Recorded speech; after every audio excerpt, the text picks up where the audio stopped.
guys, welcome back to the Rider Waxing channel. So, another board in the family of two. We've just done that K2, we had a concours shots on that. That took a lot of love and it's come up lovely. But we've got the NIDECKER Elle. This is the Elle series board. Lovely top coat, really lovely top coat. You can see the wood core and the carbon stringers down through, which is always lovely. That's those translucent strips that kind of run over the actual stud pattern for your bindings to give the strength and rigidity. But yeah, what a lovely board. We need to do a bit of edging and it is a little bit dry, but we're going to get the bottom of this board absolutely popping. So no further ado, just pop you in my hand and have a detailed look at this NIDECKER. So here we are. Like I say, a little bit dry. We've got a few rusty bits on the edges, but we're going to get the base rails done.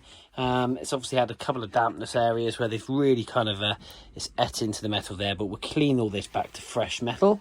And then we're going to do an 89-degree angle on the side, and we'll always dull and tip the ends in on the board, reducing any catching. We use a gummy stone for that. That was like a rubberized file. Let me pull it out of my pocket. Which looks a little bit like this. This is very well worn, and you just basically run it down the side. It just takes off the bearing and reduces catching, and that's always key. You want your contact points between your bindings, really, but yeah, you always come in like 3 or 4 inches front and back, depending if it's rocker or if it's a camber board.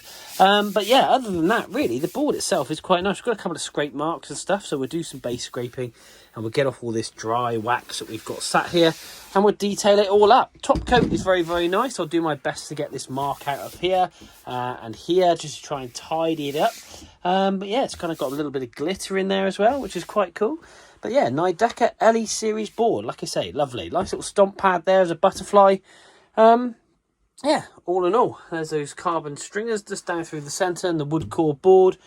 Lovely board, lovely, lovely board. And we're going to make sure the base of this is absolutely popping. So we're going to do a water test at the end, so stay tuned for that.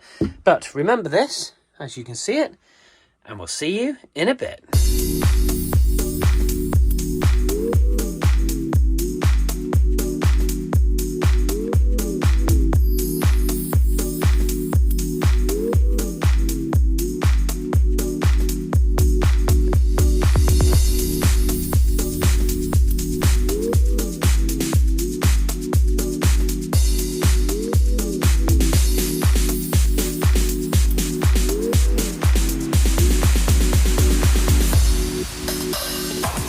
Okay guys, so this NIDECKER has been sat in the workshop. We're now the following day. It's lovely and cool. The wax is all set, and we're now going to get all this wax off, and we're going to micro polish this thing up, pulling all the wax out the structure of the board, making sure this board is as fast as that awesome K2 that we've done over there with those core shots, which is this one just here. So let me just get that up and running. Do I want to sign in? Not now. And then you get to see my ugly face behind me as well, as you lucky things. Anyway, we're going to get on and make sure this thing is popping. But before we do anything, because if you've got wax sat on this side and I don't like leaning the board once it's done, we're going to just quickly give the top coat a clean. So I'm going to pop some tunes on, we're going to crack on and make this thing mint.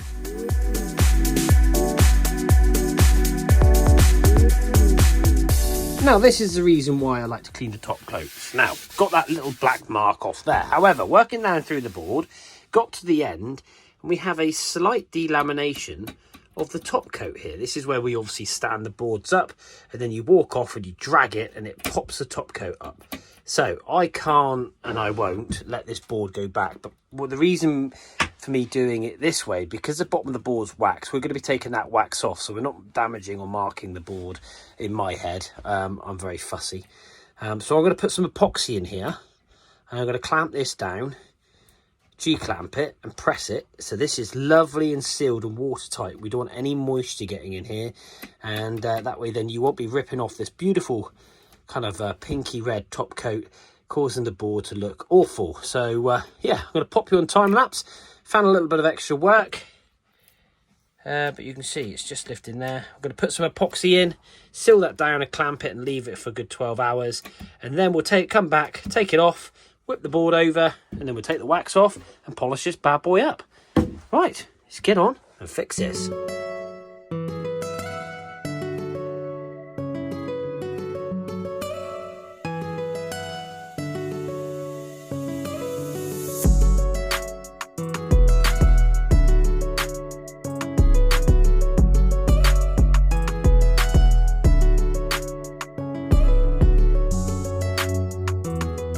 Okay guys, so a little bit of that surprise on that top coat. We're going to actually just unclamp it now and have a quick look. Like I say, I always question if you were to take the board somewhere else, not naming any places, but if they would actually go and do something like this just to make sure it's all, oh, that's lovely.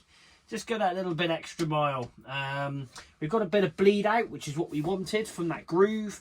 Where the top coat is stuck, and we've got some epoxy, so we're going to clean that up, make sure that's all tidy, and then we can get on and take this wax off. But yeah, like I say, it just makes you wonder if other places would just discard that, but I just can't do it. I just can't give something back so beautiful as this, knowing that it's not 100%. Yeah, it's my fussiness, I suppose, but yeah, like I say, it's if that bit had ripped off, it would have made a right mess of the top coat. And not only that, it would have upset the person that owned the board, because the board doesn't look as good as it did look. And no, that's given me time to service a few more boards in the background. So yeah, let's stick some tunes on. We're going to tidy this up, get the wax off, polish it up, and then we're going to do the water test. So stay tuned. We're going to see how water repellent this bad boy is going to be. So, see you in a sec.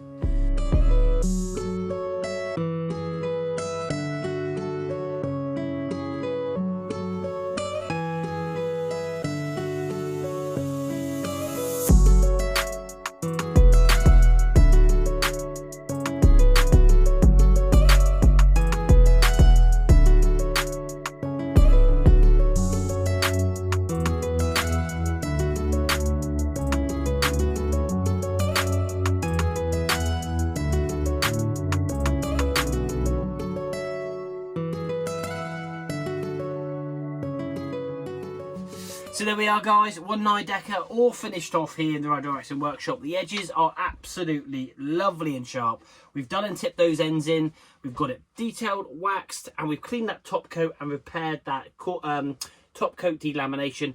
Just got to polish up that top coat and get the dust off from where I've been taking all the wax out of the structure with all those brushes, which you would have seen me just do on the end of my drill. But now it's time for the water test. Let's have a look at this bad boy. I do not expect it to be any different other than lovely. Look at this. Woohoo! Check that out. Dee. Look at that. Does not leave any residue at all behind. And it just literally runs straight off. The board is bone dry. Absolutely tip top. Guys, that's it. Another board done here in the Rider Waxing workshop. We've gone the extra mile like we always do. So guys, please like, follow, share with your friends. And again, if these boards hit the Alps and the owner does watch this video, then obviously send me some pictures. I've just had a couple back from Lawrence and that, which they've took a Burton custom out, as well as another gentleman who I've done some skis for, which also copped himself a Rider Waxing beanie hat for 12 quid. So if you want one of these, I've got it in olive green as well, then obviously let me know. And yeah, just send it to me and we'll share the love with basically the Rider Waxing family. So guys, that's it. Hit like, share, subscribe. Follow me on Instagram, TikTok and Facebook. But until next time, well, those two over there, we will see you soon.